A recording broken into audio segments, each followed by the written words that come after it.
There are a ton of game developers that have just kind of been lost to time. People who have made some incredible games, and I don't know where they are now. Or at least I wouldn't if I didn't have the internet. But man, wouldn't it be nice if some of these guys were able to make the stuff they want to make and storm the main stage? Hi folks, it's Falcon, and today on gameranx, 10 legendary developers that need to make a comeback. Starting off with number 10, one I am very fond of. It's Raven Software. Founded on May 23rd, 1990, Raven Software practically needs no introduction amongst those who know who they are. I mean, that may be the nature of what an introduction is for the people who don't know who they are, but whatever. They're legendary. That's the point I'm making here. The problem is they've kind of always stood in the shadow of other guys like id Software, 3D Realms, Bungie. But the thing is, their work is consistently fantastic as long as they've existed. Like, they were trailblazers in the FPS genre. They made Heretic and Hexen, and honestly, those were games I liked more than Doom. And I know that that's probably blasphemous, but I got Hexen on a PC Gamer demo disc when it came out, and I was like, oh my god, it's like Doom, but better. I mean, it literally was Doom, but better. It was the Doom engine, the id Software tech. But anyway, they made the first 2 Soldier of Fortune games, the good ones. Also, the surprisingly good Star Trek Voyager Elite Forces. They made Jedi Knight 2, Jedi Outcast. The list just goes on and on. I also, like, in all seriousness, I always forget that they made the X-Men Legends games, which are these top-down action games with some RPG stuff going on. They're kind of dated at this point, but they are some of the best X-Men games ever made. All 3 of Raven's last games as an independent studio are fantastic. The X-Men Origins Wolverine game, Wolfenstein, and Singularity, which is a great mix of Call of Duty and BioShock. They did amazing work, but with Activision as a publisher, they're doomed to suffer the same fate as so many other great studios with the company. They're just condemned to eternal servitude in the Call of Duty minds. I know we say that phrase very often, but that's what it is. Raven started out as an assist studio, but as the main studios started to crumble under the pressure, they ascended to the top, and they're considered one of the main developers of the series. And in all seriousness, they're continuing to do very good work there. The campaign for Black Ops 6, it's all theirs, and it's one of the best campaigns the series has seen in years. Hang on, I've got... Hey!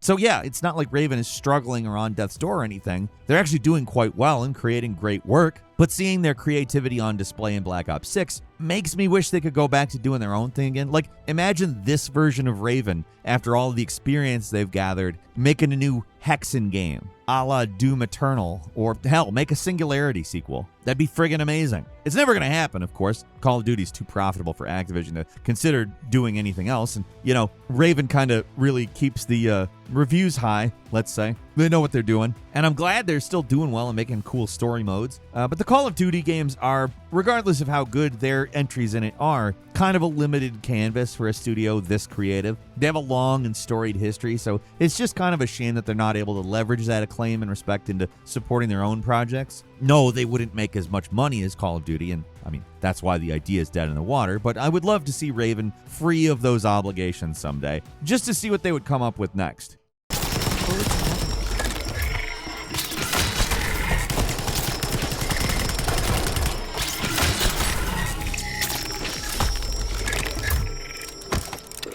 At number 9 is Crytek, another developer that isn't technically gone. They've still got a relatively popular game under their belt with Hunt Showdown, but it's clearly not as good a place as they have been in the past. Their first games were published by Ubisoft, Electronic Arts, Microsoft, but all their games post-2016 have been self-published, and that includes the long-gestating Crysis 4, which they've said almost nothing about other than announcing it back in January of 22. They might not be in an impressive place now, but the "Can It Run Crysis" meme was there for a reason. Their technology was very impressive. Crysis was a big step forward for graphics, and while it wasn't the most optimized thing of all time, and as a game it kind of craps out about 2/3 of the way through it, but it's a solid game for the most part, and it cannot be denied how impressive that game was anyways. I mean, now it's a little dated looking, but then it was insane.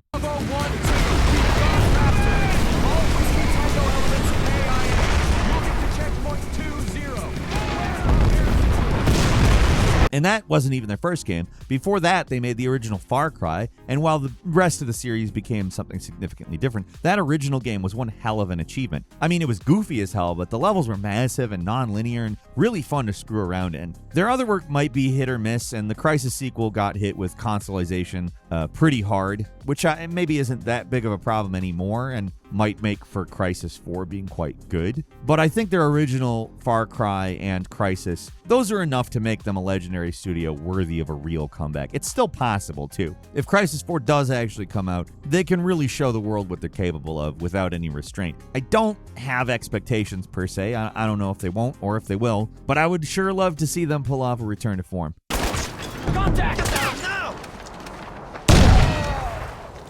Grenade! At number 8 is Japan Studio. Sony's legendary internal development studio may be gone, but its legacy of making innovative games is definitely not forgotten. During the early years of PlayStation, these guys were responsible for some of the most memorable games of that console generation. Talking about stuff like Ape Escape, Ico, the Siren game, Shadow of the Colossus, Loco Roco, the list goes on. Honestly, the Japanese division of Sony, Japan Studio, it was a lot of what gave the console its identity. They're an essential part of the history of PlayStation, so them getting shut down in 2021 was a real disappointment for fans of odd and interesting first-party games. Their demise for many is the final nail in the coffin for the old Sony, the experimental guys with a wide variety of first-party games. Now we're firmly in the era of the blockbuster game. The Gravity Rushes and the Puppeteers are, they're indies. They're kind of not a big part of the Sony brand per se.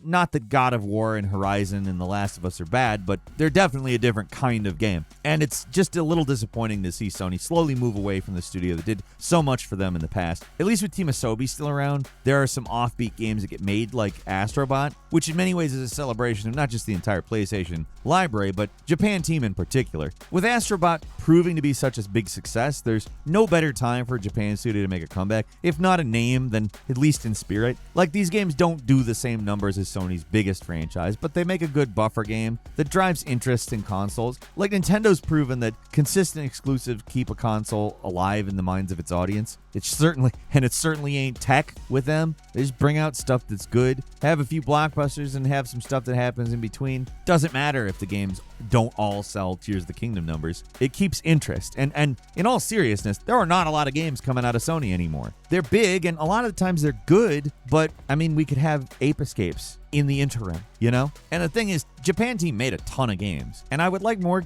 new games that are good.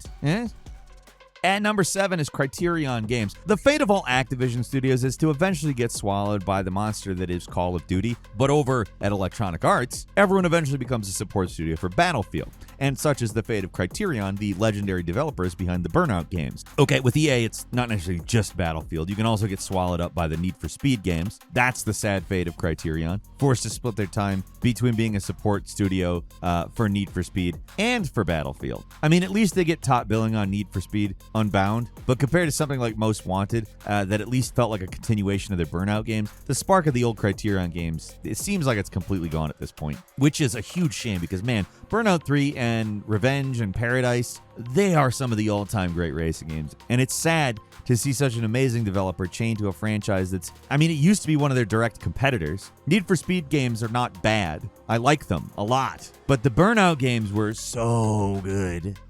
I like the arcadey racing games, and Need for Speed is very much that. It is one of the better. It's just Burnout 3 was the best, as far as I'm concerned. But compared to the output that Criterion's capable of, what's coming out of them is kind of mediocre. Yeah, this is just a stealth Burnout entry because it's by far the most noteworthy thing that they've made. They did Black, and I definitely would not be against an even crazier sequel to that game, but mostly I want a new Burnout. And the only way that's happening is if Criterion somehow casts away the EA shackles, which probably not likely.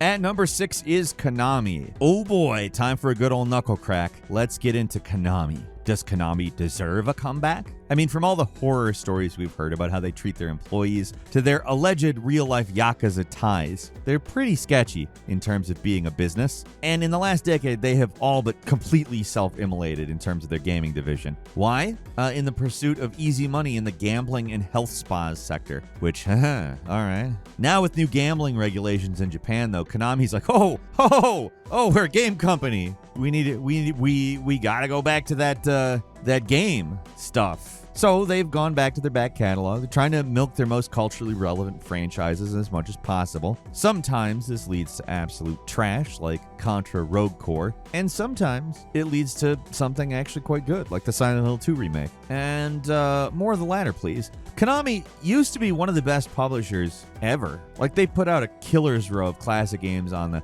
NES, the entire Metal Gear Solid series, Castlevania. Like, it's absurd, the IP that they have. And what's crazy is that right now, Castlevania is absolutely huge. It seems like everybody but Konami wants to do something with it, besides putting out a few admittedly high-quality collections. But what and I know a lot of other people want, is for Konami to just take it seriously and make a real comeback. Make a proper, big-budget Castlevania game. Give us a proper Silent Hill that's good, not all the junk that series has gotten for years. Give us a new Mega Man / Bomberman. Give us a big money Contra. Hell, bring back Bloody Roar while you're at it. Like, so many great series have been left for dead, could be brought back. Like, imagine a Konami that's as prolific as modern day Capcom with games that are of similar quality. That would be completely amazing. Hell, and this is controversial, but make a new Metal Gear. It's been long enough. There's more than enough people who understand Metal Gear, albeit maybe not as much as a lot of other series. But like I said, it's been long enough. The Hudson River,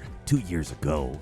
The whole thing stank. But I mean, just contract Platinum to make another Metal Gear Rising Revengeance game. You want proof games can be profitable? That'll do it. I promise you.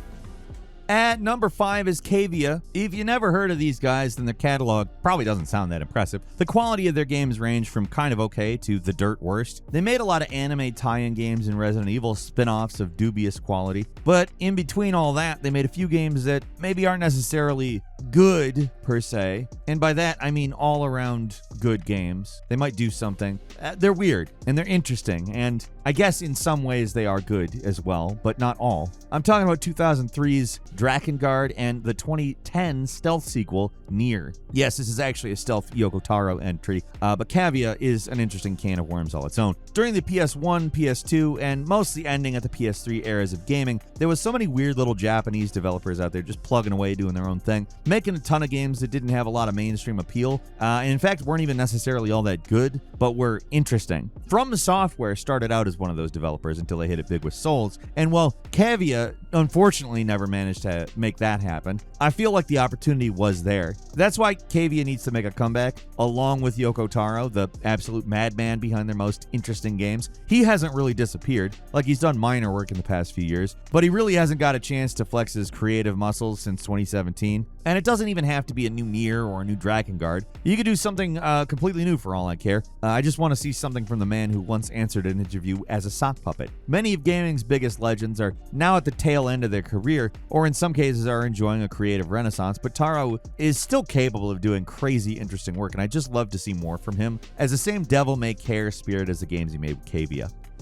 At number 4 is Free Radical. Sometimes dreams do come true. That's how I felt when it was announced that Free Radical was reforming and they were working on a new Time Splitters game. It felt like the impossible was possible, like gaming was going to be good again. Life was worth living again, and then, like a day later, they came out and said, yeah, sorry, we're actually dead again. Bye, and that's it. Embracer giveth, and Embracer taketh away. Made up of former Rare staff that worked on classic games like GoldenEye 007, Free Radical was keeping the spirit of that game and Perfect Dark alive, while Rare was burning it in effigy with the embarrassment that was Perfect Dark Zero. All the Time Splitters games are great, especially the second and third ones. Second Sight was pretty great too.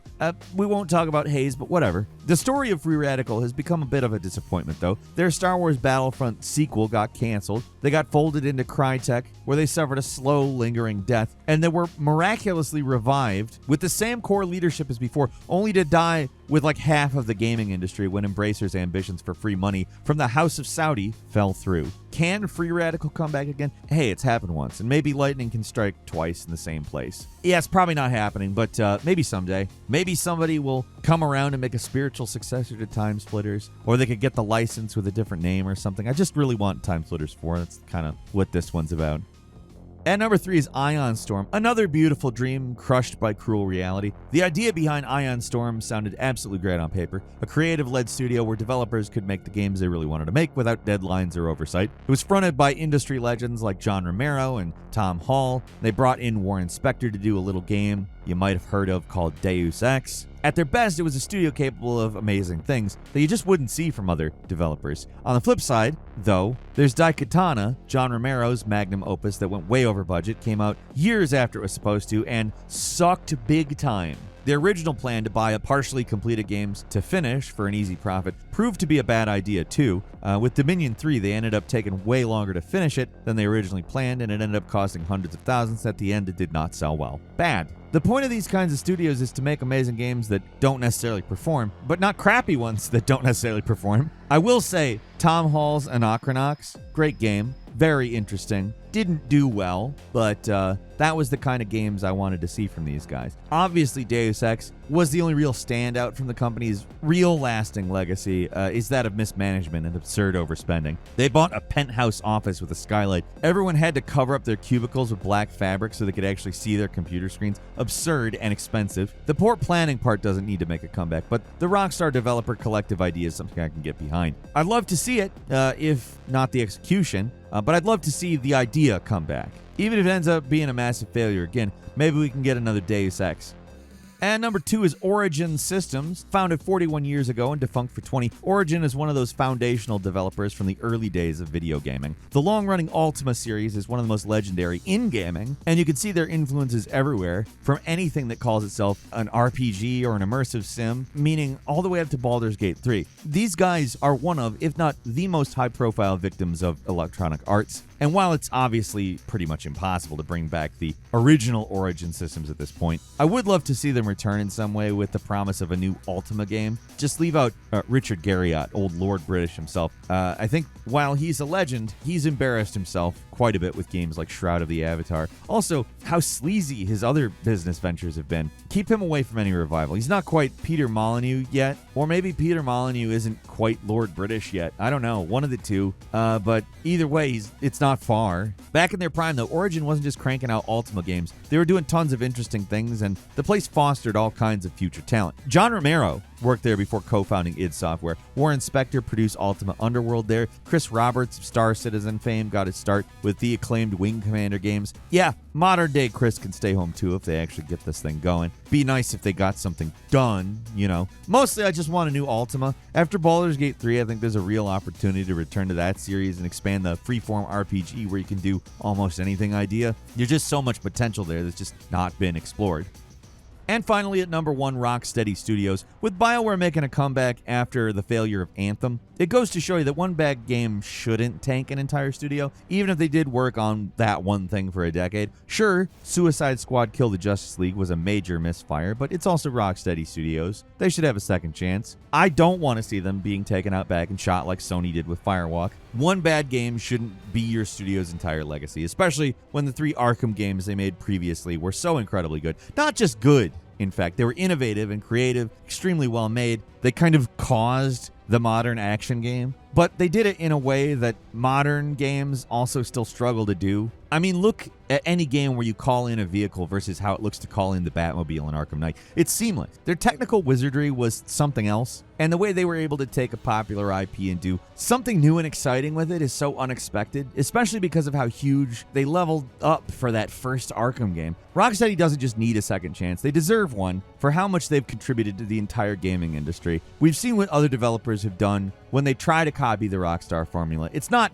bad or anything. It's often pretty good. Like, you could argue the 2 great Spider-Man games are ultimately built on top of that formula, but for the most part, it's just not the same. For whatever reason, their games just got more polished, more creative, and more fun to play. So I'd love to see them get a chance at returning to the things that they do the best. It doesn't really even need to be a Batman game, just something that is like those games. Like, imagine if Rocksteady made a Superman game, and it wasn't anything like Suicide Squad. It was like the old Arkham games. Or hell, make up a mascot character and make one of those games with it. I don't care. I just don't get... Just let them make the kind of game they're good at. And that's all for today. Leave us a comment. Let us know what you think. If you like this video, click like. If you're not subscribed, now's a great time to do so. We upload brand new videos every day of the week. Best way to see them first is, of course, a subscription. So click subscribe. Don't forget to enable notifications. And as always, thank you very much for watching this video. I'm Falcon. You can follow me on Twitter at Falcon the Hero. We'll see you next time right here on gameranx.